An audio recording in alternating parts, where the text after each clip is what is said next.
So today I'm going to show you how to wire the Cube GPS tracker into your Bobcat. We have a T200 here. For the routing of the wire, we're going to raise the cab up and then run the cable from the battery back here up through along these other electrical wires and into the cab here.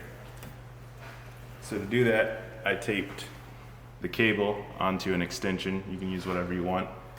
And then I can just slip it up here along these other cables right into the cab like that.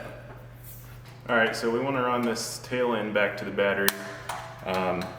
You're going to want to run it along the existing cables here and just make sure it's not in the way of any moving parts or belts or anything like that.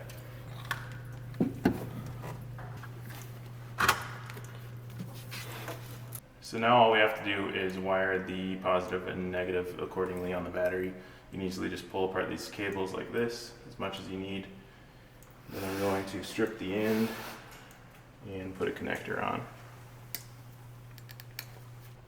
You'll have to see what connectors are going to work best for your battery. For me, I'm going to use these large rings and just crimp them on the end here and then slip them over the battery post and bolt it down.